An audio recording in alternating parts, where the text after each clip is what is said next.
What is up, everyone? I see a bunch of people on YouTube. Also, I see people watching on Facebook, Twitter, and now we are on also D Live. What is up, Chris Shoemake? You have your package should be there almost any day now.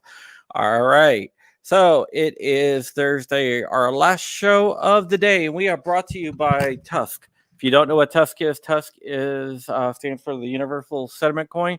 It's like Bitcoin, but it's a different type of cryptocurrency. There's a 3-second processing time instead of the 10-minute processing time, and it is specifically made for like guns, like the gun market, because we know that the government is cracking down on all that stuff, and we will probably be in a situation where we can't use uh, our hard-earned dollars and credit cards to buy guns on the internet. But this is where we're at.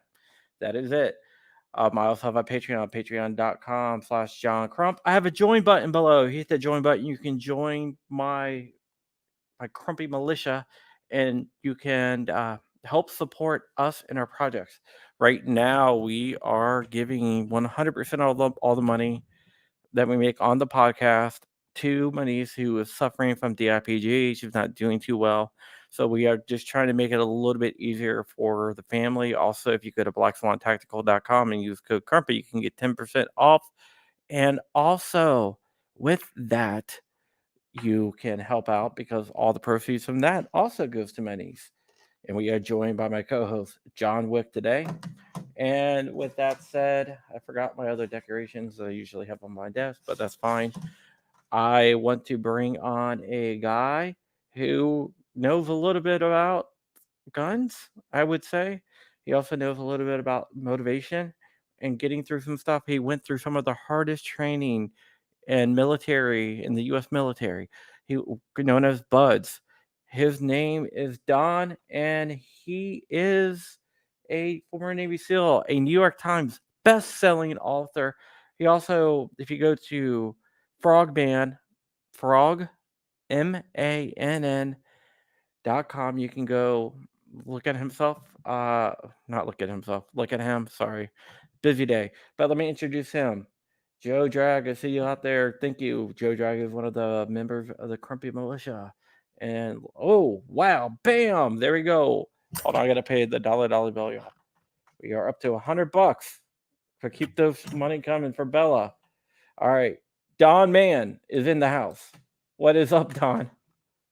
How you doing, John? Thanks for having me on your show. Yeah, fighting technical difficulties, but sometimes it's what it is.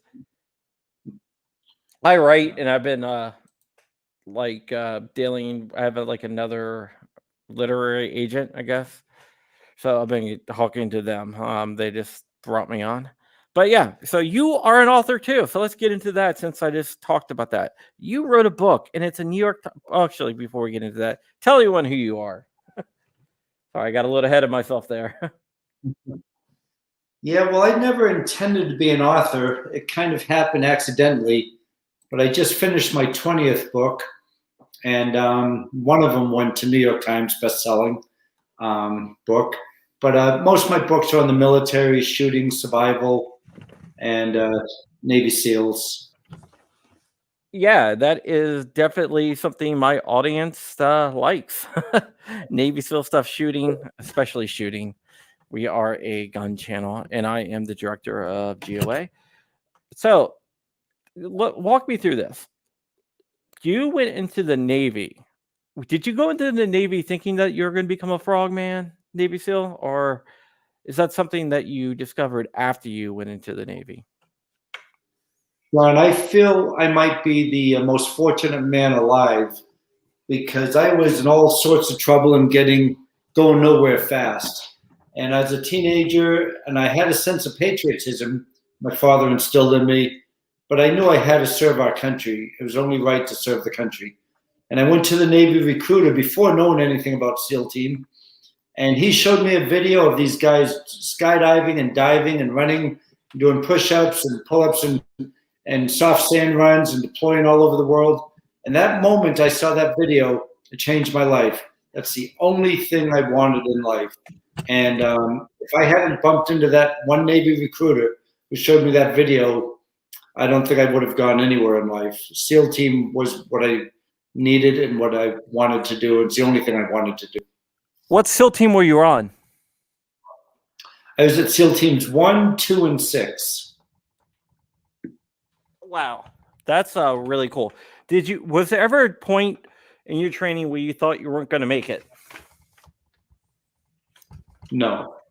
What I did, John, I talk a lot about this when I do talks around the country, but I visualized for 4 years before becoming a SEAL what it was going to be like as best I could at that young mind. I thought about how hard those runs were going to be, how hard the cold water would be, how cold it would be.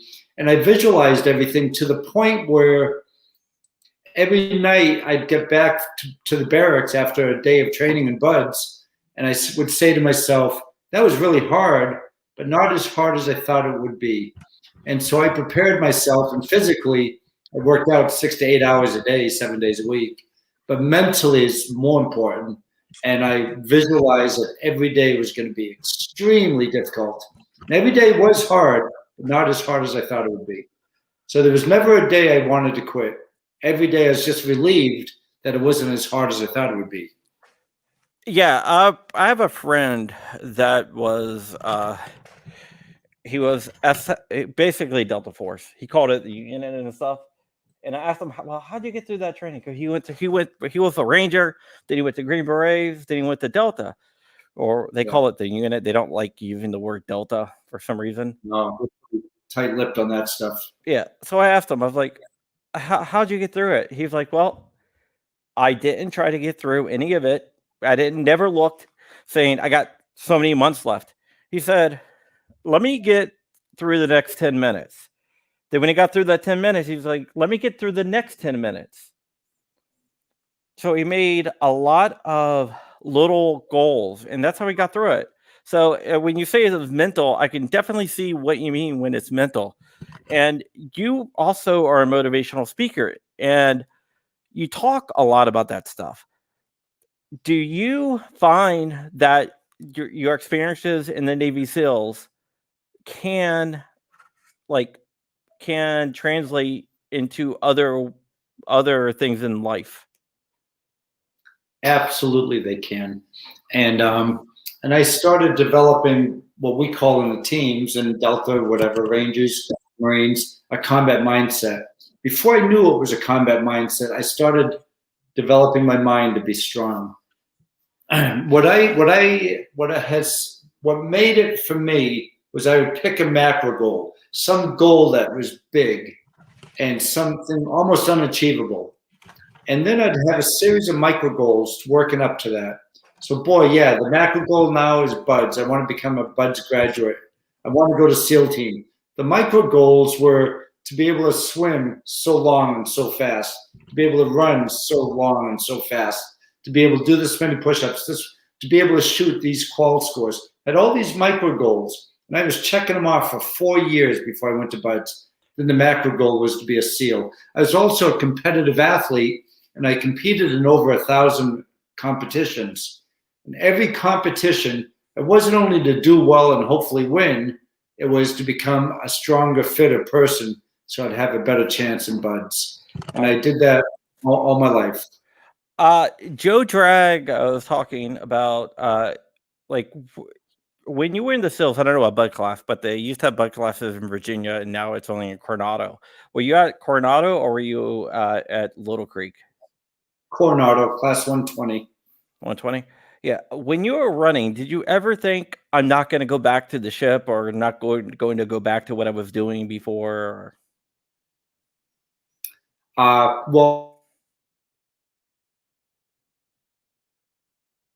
Did Don answer that question is, I'm sorry? I think you dropped out there for a second. I think the best advice might be not to have a backup plan. So when I went to buds, that's all I wanted.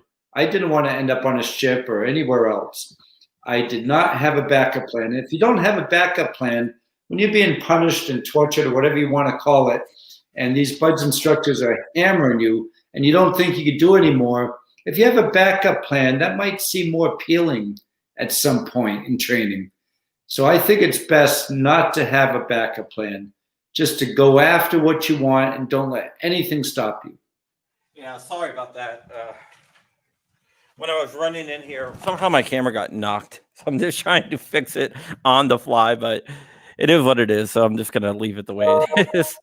Yeah. Okay. So you didn't have a backup plan. Uh, and would you say that the Navy SEALs was like one of the joining the Navy SEALs, graduating buzz, getting onto teams was one of the most important things in your life? Absolutely. It actually shaped my life. I was going in that direction with sports, but it made my life. Being a SEAL shaped and made my life what it is today. Yeah. You do a lot of talking to athletes. Uh, One of the questions I really want to know is, can the stuff that you learned in the SEALs translate into athletics? 100% they can. Okay, so really, what I like to tell young kids, for instance, to start out with that, young kids will call me all the time. Their fathers will call me. There's my brother. My brother's gonna wants to be a SEAL. Can you help him out? And I get those calls all the time. And it took me quite a few years to figure out how best to answer these people. But a lot of it had to do with sports. And I would say if you want to be a SEAL or a Marine or a firefighter or a police officer, these 4 tips I have will get you there. And the first one is every day, every day, do something to make you stronger. All these people always ask me for these workout programs. They got to figure that out. Every day, do something to make you stronger. When I went to boot camp, I did 1,000 push-ups one day, 1,000 sit-ups one day. I picked the number 1,000, and I picked an exercise. I did it every day because boot camp there was nothing to it, and I was preparing for buds. So every day, find something to make you stronger. Go to CrossFit, go to Orange Theory, do something, but just get stronger every day, 7 days a week. And Now, then sorry, go ahead. number two, every day do something to make you faster. Get in the pool, do your laps faster. Do your 500-meter swim faster. Do your mile swim faster. Do your mile run faster, your 3-mile run faster, your 10-mile run faster. But whatever it is, hit that punching bag faster. Do your sit-ups faster. Every day, do something to make you faster, stronger and faster. The third one is every day, do something to make you smarter. Read about, if you want to be a SEAL, read what SEALs have been doing since the 60s. Vietnam, Beirut, Grenada, Panama, the Gulf War, Iraq, Afghanistan. Read what they've been doing, Somalia, and learn what they've been doing. And it's all out there, open source right now. Learn how to parachute before you go to buds. Learn how to shoot a weapon. Learn how to take apart a weapon. Learn some survival skills. But every day, do something to make you smarter. And most importantly, every day, do something to help somebody. Help a teammate, help a neighbor, help a relative. Because if you end up being smarter every day, stronger and faster, that's great. But the most important thing is being a good teammate, being a good teammate for your teams, for the team you're on. And if you start doing those 4 things at the age of 15, by the time you line up in selection for buds, you could be the strongest, fastest, smartest guy there, who could also be the best teammate because of all the experience you have helping people. But Yeah, even if you start at 25, it still works. that is something that I think translates to like everything in life. Have you ever read the book Men in Green Faces?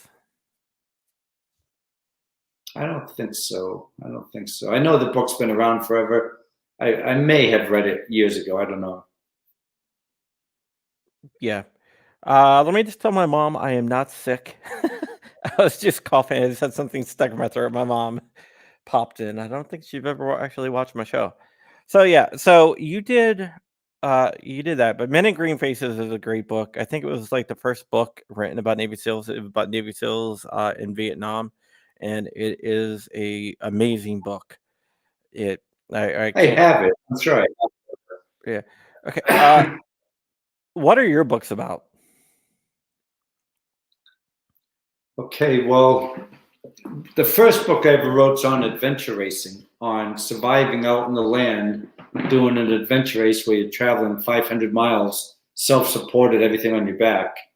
My second book was on shooting, and I was a shooting instructor for the U.S. government and for the Navy SEALs, different agencies in the U.S. government, and I'd go all over the world teaching people to keep their leaders safe. So that's not only shooting; it's tactics and it's marksmanship and tactics and just different protocol for keeping a leader safe. So I went all over the world and taught shooting for many, many years. And my government boss said, "Don, you've got a lot of information. Why don't you write a book?" I said, "Jimmy, I didn't want to write another book. I just wrote a book on adventure racing. I didn't really want to write. I got talked into it." He said, "You've got a ton of information." So I had all this information on shotguns, long guns, and pistols. The publisher said, "Yeah, we love it all, but it's too long. Shorten it up." So I made it a third the size of the book, and it was just on the modern day gunslinger, and it's on defensive pistol. And then I've got some books on survival, some books on how to become a Navy SEAL, some fiction, some nonfiction, and some motivational books as well. There's 20 of them out there now. Yeah, I just want to. I forgot to do something. Hold on. And it's not loading. Never mind. I wanted to play. I every time I get a donation, I play from Red Dawn, the Yelling of Wolverines. And Joe just they have something called Super Chats on YouTube where people can, if they like what you're doing, they can throw some money your way. So, and all my money that I collect goes to my niece who has cancer.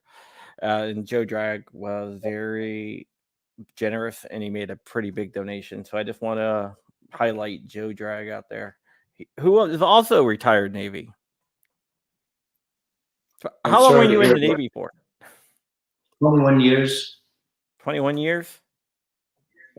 So you retired?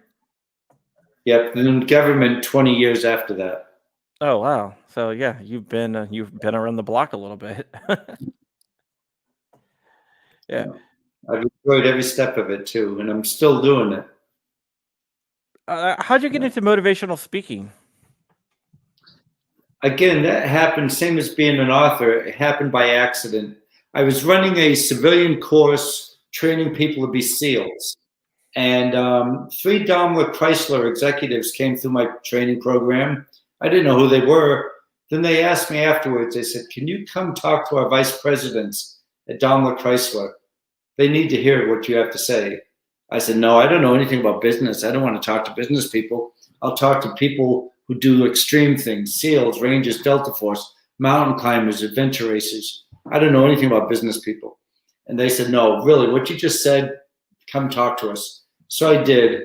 And then that caught on, and I've done many hundreds since then, and all over the world. And the talk I give is called Reaching Beyond Boundaries. Then I wrote a book on Reaching Beyond Boundaries, and it was my favorite book of all of them. And it's just a hardcore message for anybody, no matter what they do in life, on how to get more out of themselves and how to achieve more out of themselves, out of their co-workers, out of their peers. And it's just a philosophy that works for anybody. Yeah, that is really awesome. Now you have a website which is up on the screen right now. It's Frog Man with 2 M's. It's a play on your last name and that the fact that you're a SEAL. Uh, why did you decide to start a website, and what can people find on that website? Well, the reason I started a website was because I was teaching adventure racing, and I was teaching people how to race and doing these 500 to 600 mile long races. And so I started an adventure racing company. A lot of SEALs came through it. And then I ran the SEAL Adventure Challenge, and that was training people to become SEALs. So that was back in the 90s. So I started a website then, but then the sports world got really, really big, and I was at the top of that really with the adventure sports. And then when I started writing books, I put the books on the website. And when I started speaking, I put the talks on the website. And I don't like social media. I'm not on Facebook or anything like that. But I need a website to show the training I conduct and the books that I've written and the talks that I do. Yeah, that sounds pretty awesome. Talk to us a little bit about adventure racing. Not really familiar with too much of adventure racing until I started reading about you. Back in the 70s, marathon running became big. 26.2 mile run. That was a big, big thing. And I got into it. And I did 30 of them in 36 months once. It took over my life. But You did then 30 races in 36 months? 30 marathons. 30 marathons in 36 months. That's Yep, and some insane. were 50 miles and 100 Ks. Yeah, I just got obsessed with it. And I got obsessed with running marathons. But then triathlons came about, the Hawaii Ironman. And that changed my life. I was like, oh my God, 3 sports. Now it's the longest race in the world, and I can do 3 sports. So that took over the next 15 years. That's all I did was Ironman. I did 2 Ironmans in one day one time. I passed out at mile 32 and I woke up and finished. Oh, wow. So then the next sport was adventure racing. And I got into that as much as a person could get into it. I raced the biggest races in the world. I produced races all over the world. And I taught people how to race at my racing academy. In an adventure race, it's more than just 3 sports like a triathlon.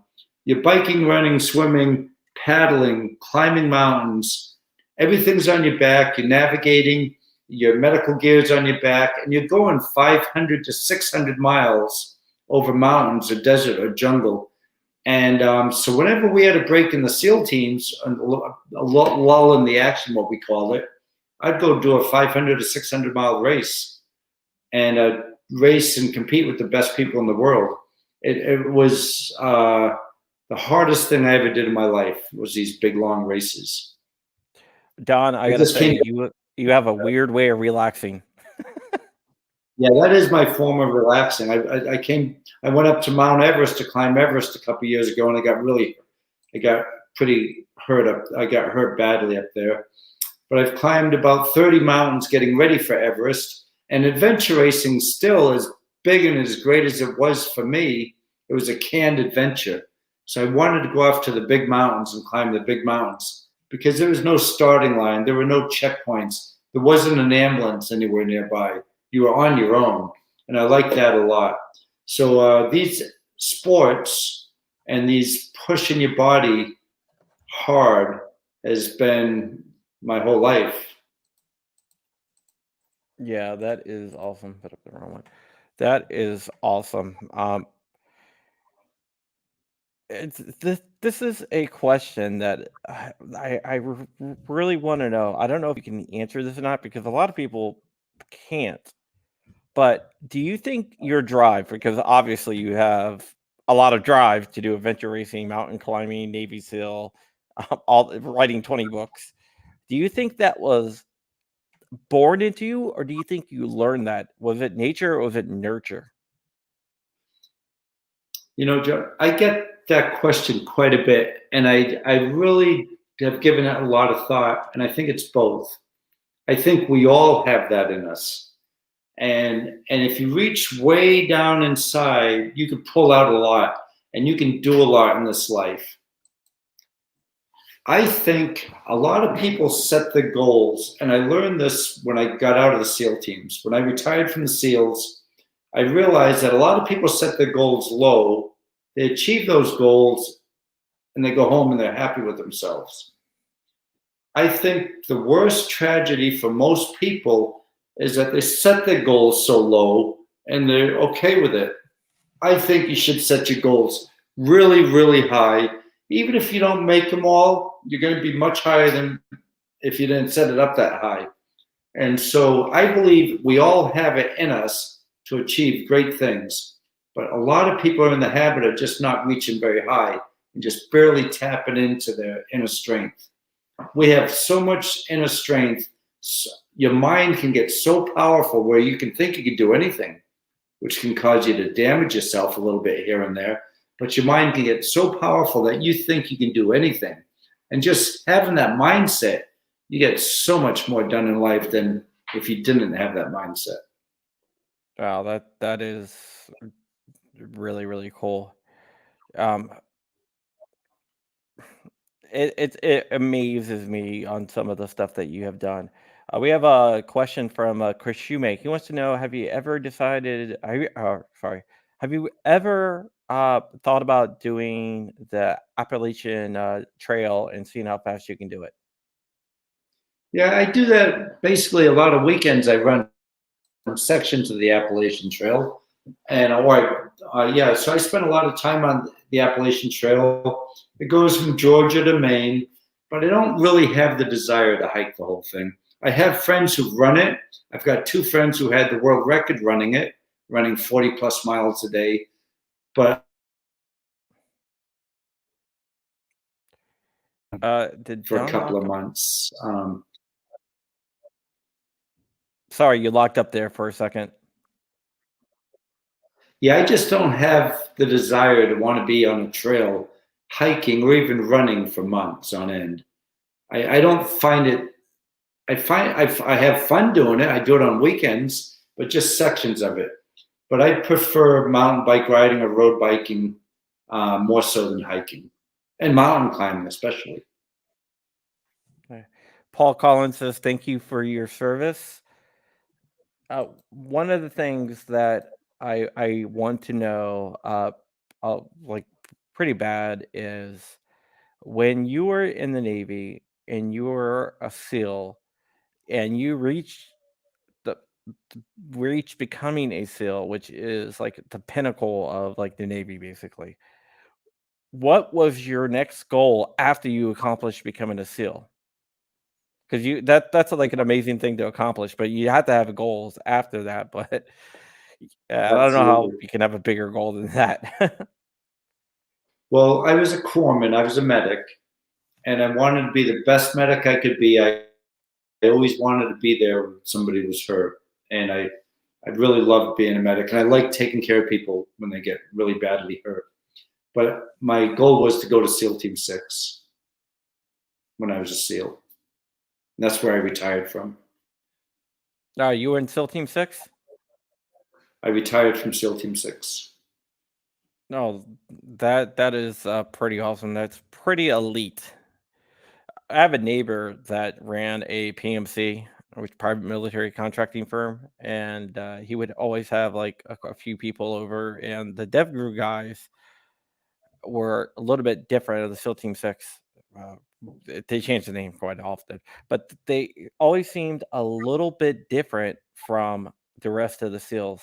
They seemed a little bit calmer, if uh, if that makes any sense. It does. And I noticed the same thing when I first got there. And so what I think happens is you push yourself hard no matter what team you're at. All the teams are great, and there's really not one harder than the other. But if and I don't really understand why if you're a SEAL you wouldn't want to go to 6. I never understood why guys wouldn't want to go there. But sometimes they get families and they have kids in schools and they'd want to transfer or whatever. But 6 is busy. It's very busy and everything's a little more on the edge when I was there, I should say. I know these last 2 wars, a lot of people have started doing about the same things. But 6 was the training was unlimited budget, and you're really, really out on the edge on everything you did. And development group, yeah, we developed tactics and we developed weapon systems and we developed parachute systems. It was a development group, and it wasn't just some story. We really were developing all these things. And but the best of the best is what it's called, taken from the other SEAL teams to go to 6. It's one way to word it. The probably better way to word it is those who wanted to go to 6 from the other teams, if they ranked high up among the peers and did a good job and all that, then they could interview for 6. But that's what I wanted. I wanted so badly to go to SEAL Team 6 because it was mysterious.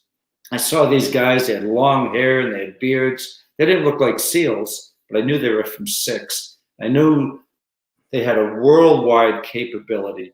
It wasn't just a section of the world where like the other teams have a section at that time. You know, you either did the deserts or you did the winter or you did Central South America or you did Africa. SEAL Team 6 has worldwide capability, and I wanted that. And I loved all the teams I was at, but they all have the benefits. But SEAL Team 6 was the goal, to go there and Right. then to retire from there. Okay. How do you get into SEAL Team 6? I know you probably can't talk about a lot of it, but do you you said you No, I interviewed. Do you apply to it? you have to have so much time in the teams. You have to have so many deployments. And do you mind if I put on a light since it's getting dark? Yeah, yeah, go right ahead. Yeah. And you have to be ranked among your peers higher, the top 10%. And then you have to be recommended by your SEAL team. And then SEAL Team 6 looks at the package and they have to decide if they even want you there. And if they want you, then they give you an interview. And it's harsh, it's a hard interview. And then if you get accepted, they just pluck you right out of the team you're in and you go through more advanced training, way more than BUDS. I used to wonder why BUDS was called Basic Underwater Demolition SEAL School. You don't realize why it's called Basic until you go to SEAL Team 6. And then you get all these advanced SEAL tactics and techniques and procedures you're learning. So there's a big difference, you know. And it's just if you want to be a SEAL, I don't see why you wouldn't want to go to 6. What is the attrition rate on people that start the SEAL Team 6 training compared to Buds? I know Buds have a very high attrition rate. Don't Yeah, know anything about 6. yeah, BUDS has a very, very high attrition rate. But I just heard recently from a buddy of mine who was at 6 with me. He was over there and they were training the new guys going through the training at 6. And I think they had about 60 at the start and they had about 4 left. It's hard. Yeah, it's very Yeah. hard. Did you know Richard Marchenko at all? Oh, sure. Yeah, he's the guy who hired us. He was Richard Marcinko was the creator of 6. He was the original commanding officer. Yeah, I've read a couple of his books, like the Red Cell and stuff like that, which is pretty cool. A couple questions from the audience. What is your greatest goal now? Well, right now, you know, now I'm 63 years old. When I got hurt up on Everest, my lungs filled with fluid and I was almost drowned in my own fluids. I lost my color vision, I lost my memory, and I collapsed. And I came really, really close to dying. And I'm recovering from it now, but my pulmonologist said, you can't go back up to altitude. I've been to 14,000 feet 5 times since. I'll climb a mountain in Colorado and run down. But so what I'm doing now, he said, train on flat level for a while. So I had a bicycle made with a chain ring with 90 teeth. It's this big. And I'm trying to go 60 miles an hour on a bicycle. I also just came back from Canada doing a 750-mile paddle across Canada. So now in my 60s, talking about reaching beyond boundaries and reaching goals, I've climbed higher than ever in my life at Everest. I rode a bicycle faster. Right now I'm at 53 miles an hour. And I paddled longer, 750 miles. So my goal is to try to hit 60 miles an hour. I have a picture right here behind me of 54 mountains in Colorado. I've done 20 of them. I want to do the other 30. And you know, I'm not that interested in doing anything inside. I just want to spend my time outdoors. And I'm very grateful that I'm healthy and I'm able to push myself. And I like training people. I take them up and I train them, you know, on different mountains and things like that. Are you familiar with another question from the audience? Author name John Krakow, who wrote "Into Thin Air" um, about the disaster on Everest in 1996.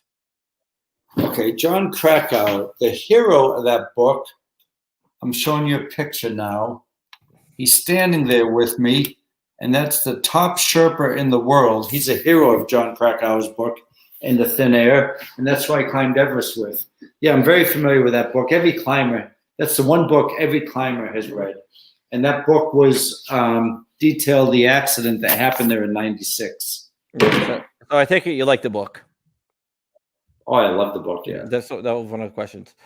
Can you address the risk versus reward of climbing mountains and racing, doing these like massive long adventure racing? The risk is there. I've raced with people who've died. The people do die doing these things. The races I've produced, we haven't had any deaths, thank God. But and I've been with people who've trained and died. So you do, on occasion, find people who don't survive the race or survive the training. But when I tell you, when you do a 500 or 600 mile human powered event through the Himalayas or the Andes or the jungles or the Arctic, and you're with 4 or 5 other people pushing yourself that hard, when people are hallucinating, crying, screaming, vomiting, I mean, you're putting it all out there and you're getting everything you can out of you.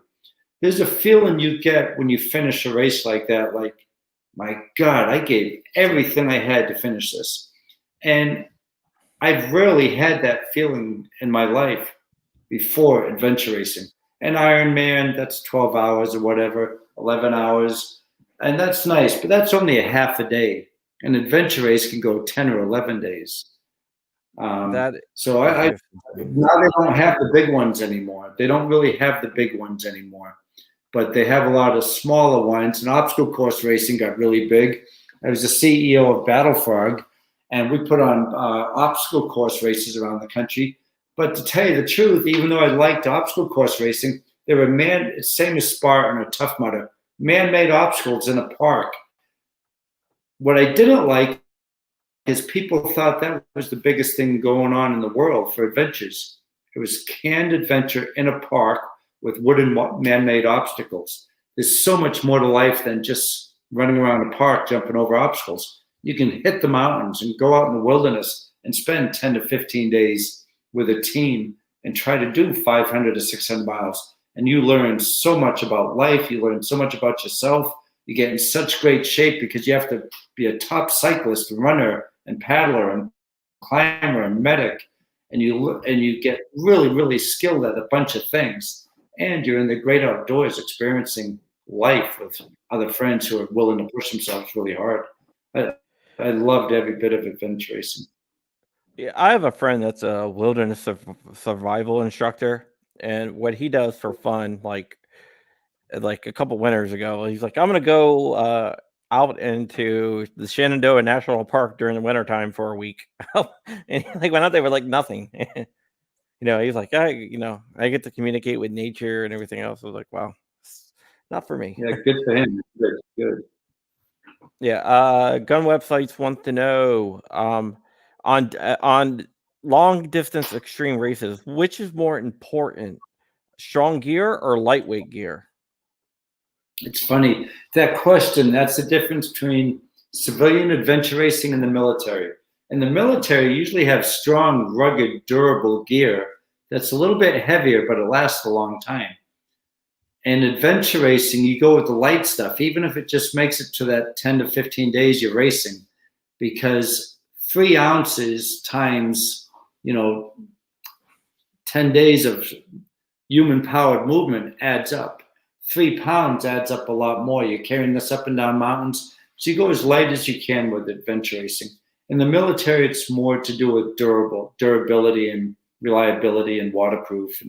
But in adventure racing, you go with lightweight usually. Yeah, that's really cool. So in adventure racing, you said you race with a team, You or do. The races I produce, I brought in the solo category if you want to do it by yourself, but it's usually done with a team of 3, 4, or 5 people, usually with a female on the team as well. yeah, I watched one of the adventure races on I think ESPN, and they had teams which had each had one female, and they had people from like all around the world, and they did some really crazy stuff. I was like, That's it. Yeah, that's it. Yeah, I mean, it looked like no one actually got through it unscathed. Yeah, because if you come in through unscathed, you probably didn't push yourself hard enough. You know, when you're done, you should almost feel like you're just going to collapse into the finish line if you're giving it your all. And if you're strong and someone else is really having a hard time, you take their pack and you pull them. So you should all be fully exhausted at the end, like fully exhausted. Now, with adventure racing, working with the team in the Navy SEALs, you work closely with the team, and in fact, in Buds, almost everything is team based. Are those two? Are those two things connected? Adventure racing, when it started, a lot of, you know, there were a handful of SEALs that got really, really good at it. And we were all there right at the beginning of it. At adventure racing, you do need a female normally, and which goes against the concept of being a SEAL platoon, a SEAL squad. But I can tell you, there are some really tough females out there. I'll say some of the females are some of the toughest people I know. And if you don't mind me saying this, although they might be some of the toughest people I know, they could not make it through Buds. And if they, the reason is because I have never met one of these tough females who can pick up a teammate, a 200-pound man, on their shoulders and run him to safety in a firefight. I have yet to meet a woman to do that. But women can be very strong swimmers, runners, paddlers, climbers. But in the SEAL community, the difference is what's required of a SEAL. I have yet to meet a woman who can do what's required of a SEAL. And that's not taking anything away from them because they're better at men than so many things. But often I get asked, do women belong in SEAL team? And there's a lot of places in the SEAL team for a woman, but being an operator with other fellow SEALs is not one of those places. Yeah, a writer to her husband was a SEAL back in Vietnam. One of our watchers. Okay. Yeah. Okay, another question from the crowd here. On a multi-day race, I am sure much of it is endurance and motivation. How large of a role does improvising play? Like thinking outside the box and problem solving to Boy, finish. that is one of the biggest parts. For one, you have to be like a world-class navigator. You get these sometimes 20, 25 maps, and you have your compass. You can't go by GPS, and you have to figure out the best way to get from point A to B to C to E, all the way to 500 to 600 miles. When you have your bicycles, you have to figure out, boy, I'm stuck 100 miles away from nowhere, and my chain is broken, or my spokes are broken, or my wheel is warped. How do I fix it? People take the bike wheels, put it between trees to straighten up bent rims. They'll figure out ways to pull people with broken bikes that can't be repaired. But you're always improvising. You're always improvising.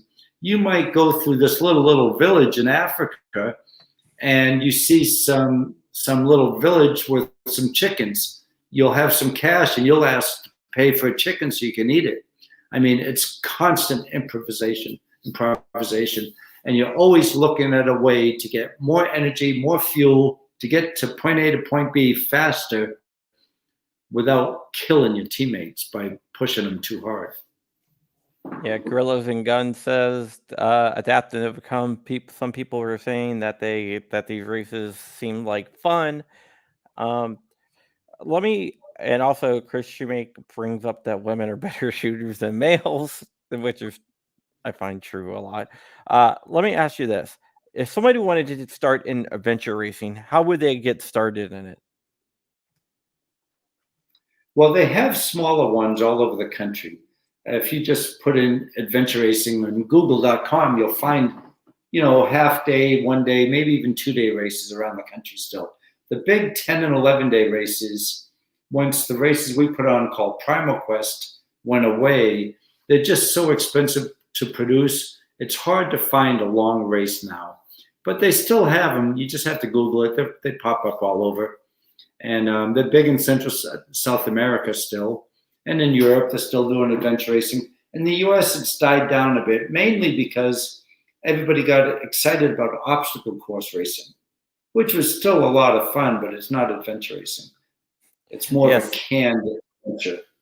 Yeah, someone said, Christian Mick said, if Michael Phelps and MacGyver had a baby, he would be a pretty badass adventure racer. Which is kind of I funny. guess so. Yeah. Yeah, Yeah. kind of funny. Okay, you've done a lot in your life, and you accomplish a lot of goals. I mean, your resume is just insane. Um, is there anything that you did not do when you were younger that you can't do now that you wish that you could have done? Any Yes, there is. opportunities? There is. I put goals up ahead of me. Like, for instance, I wanted to compete in over 1,000 endurance sports competitions. And I set that goal way too low. I finished that in the 80s. I'm well over 1,000, 2 decades ago, I got over 1,000. But I put the goals up there, then I solely focused on those goals. I let other things crumble a little bit. I got divorced because I was just always out doing something. I would say if I could turn the clocks back and do something differently, I would have tried harder in school, paid more attention to school, and then when you're in a relationship or a marriage or something, don't go out there without keeping the family or the wife as priority. Because I just wanted to be a SEAL. All I wanted to do was SEAL stuff or outdoor stuff or adventure things. I never wanted to be home with a wife, although I was married. And so that's immaturity on my part. And I wish if I'd done it backwards, if I could go backwards, I'd say I should have tried harder in school, because really now I've got friends who are all retired admirals, a lot of them retired admirals. They just tried harder in school and got a better education than I did. And I just spent more time having fun in the outdoors. I wish I had done more in school, still did everything I did in sports. And when it came time to getting married, paid more attention to marriage, and not that just life was all about adventures and fun and SEAL stuff. Yeah, Those are the two things I made. I can understand that. Like, in fact, I today I'm supposed to be driving tanks and shooting miniguns, but down in Texas. But family comes first. Yeah, it's good to know that. Yeah. Yeah, you have to have a balance. I think that's what a lot of people don't have is a balance in their life, and I think that's something very important to people is to have this balance. Now, I told you I do these talks all over the country, and I meet a lot of great writers and things. But Patterson's the greatest writer in the world right now. He's known as the greatest writer in the world. And he and I did a talk in Georgia, and something he said really stuck with me. He said, you can juggle a lot of balls up in the air at any given time: sports, hobbies, family, work, your house, all these things. And if one drops, you can pick it right back up. But he said, if you let the family ball drop, it can shatter. So don't let that happen. And I really took that to heart. Yeah, I have uh, a very strong family life. I have a Good. wonderful wife that I love very much. I have two beautiful kids, and I've done a lot of stuff. I've traveled. I lived in Asia. I've done this and that. But one of the things that I think the thing I have done that is my greatest accomplishment in my life is my family, is Excellent. to raise my That's kids. fantastic. Good for Yeah. you. Good. I didn't really have a father figure growing up, so I try to be the best father figure that I can be because of that. Sometimes when you don't have something, there's a bright side to it. And look what you're doing now for your family. Yeah, you Maybe you that wouldn't be kinda the case. Figure. Yeah, I just do everything opposite that the that wasn't you know Yeah, that's what I do. Yeah, I have two kids, and I just adore them. I have a 3-year-old that's about to turn 4 next month, and I have a 7-year-old. good for you. Good. It must be fun.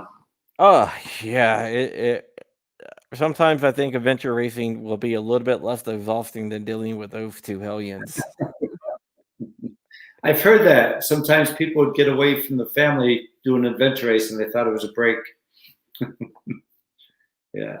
Yeah, I was down at a machine gun shoot down in I was covering a machine gun shoot in Florida, and after the machine gun shoot, the sponsors were like, "Oh, you have to go out to this. We're all going out. We're all going out to this club. We rented out this club." And I was like, This is when my son was like 2 years old. One of my oldest was 2 years old, and I was like, I think I'm just gonna go back to the hotel and sleep." And they're like, "Why are you gonna go back to the hotel and sleep?" It's like, I have a 2-year-old at home. I don't get to do that. So I guess he was like 1. So But you got your priorities right. You got them right. yeah, I was like, I don't get to sleep. You know, it's Yeah. like, but it was kind of funny because the people with kids were all going back to the hotel and like didn't want to go out to after the dinner to the clubs because it's just the way it Yeah. is. But yeah, so I take to heart what you say about family and how important family is. But when you were a SEAL, did your SEAL team become kind of like your surrogate family? It might be the other way around. When we were, when I was in the teams, they'll say it same as it is now. You were pretty much away from your family about 300 days a year. So you're giving much more to the team than you are to your family. And Yeah, the I mean, I kids can. grow up, on phone calls and Zoom calls and things like that. And the wife's kind of running everything by herself. And you come home and you go to funerals, you go to medical appointments, then you get recalled and you have to deploy again. And it's pretty much nonstop. And so when you're gone 300 days a year and you're home a couple of months spread throughout the year, you're pretty much giving more to the team than you are your family. And that's Yeah, why, fortunately, divorces are so common in SEAL team. yeah. I got a friend that's a 10th group special forces. He's a special forces sniper, and he's been in for like 22 years. And he's married, and he's like one of the people who are gone like 300 days a week. But for he has kids, but for some reason like his marriage works. Yeah, good. Well, Yeah, you do see it. You do see it when it does work, and when it works, you think, "My God, they got it right. They just are doing things right." The chemistry has to be exact for a woman to want to put up with a guy who's gone all the time well, and to understand and back him. well, she was a chemical weapons specialist in the military, so I think she has a kind of a insight. Hmm. But yeah, my wife is military, and she's been deployed a couple times. So she was Air Force and stuff like that. And she's been deployed, and it's hard on the family. Yeah, It really is when they're deployed, and I'm playing like Mr. Mom. I'm the mom. I'm the dad, getting kids ready for school and everything else. And without that help, there, it is hard. So I can understand hmm like why the divorce rates are so high. I only got a couple more questions. This deals with addiction. Uh, it's not like addiction to drugs or addiction to anything else, but do you think that there can be an addiction to like adventures, an addiction to like yes. the adrenaline rush? There is. Adrenaline is, when you get an adrenaline rush, there's such a minute little percent of adrenaline that surges through your system. And that adrenaline rush allows you to fight or flight. It allows you to get off the X.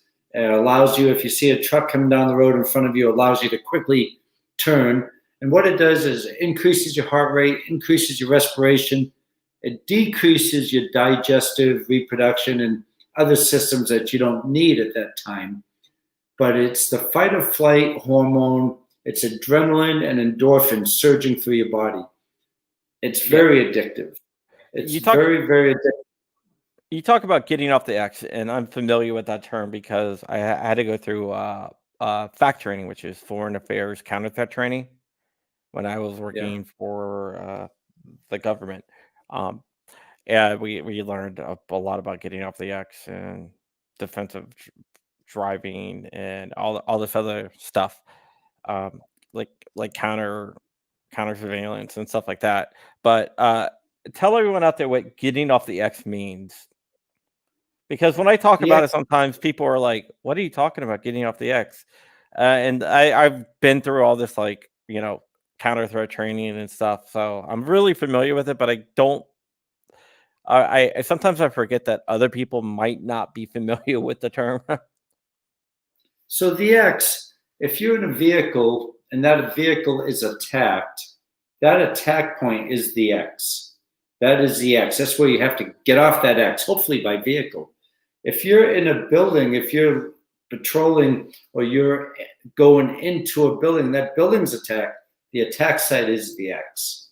And that's what you have to get away from.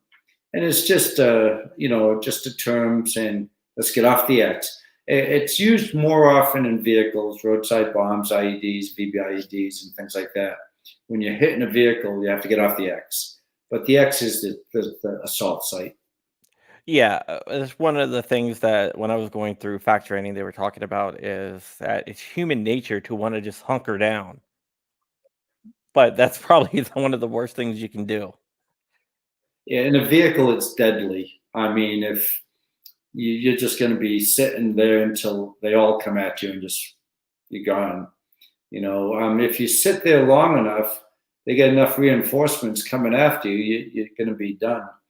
It's more times than not. There are exceptions where you have to get off the X. You have to get off the X. If it happens in a vehicle and you're assaulted in a vehicle, put your head down and gas it and just get off that X, get away.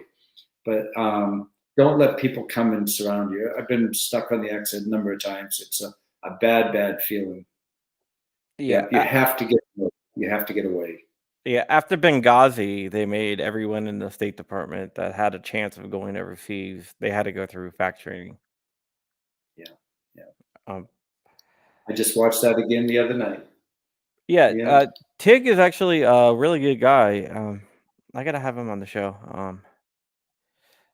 Like, yeah. I don't know, like, yeah, the guy that wrote the book that was in there, he's a really good guy, very, very easy to talk to, and, yeah, Tonto, yeah, Toronto, yeah, and Tig. Yeah. yeah, yeah, those guys are pretty are pretty easy to talk to, which it is crazy to go through some of that stuff. Alright, we've Yeah. been on for an hour. I wanna thank you so much. I'm gonna do my plugs, I'm gonna give you the final word. I'm gonna put your website up. I just wanna say thank you to Tusk for sponsoring this show. Um, Also, JSD Supply, use code Crumpy for a discount. I just made, like, a bunch of JSD 80% firearms that are now totally working firearms, and it's easy, and it's fun to do, to take something and just to make it a firearm. If you need a VPN, always check out NordVPN at NordVPN.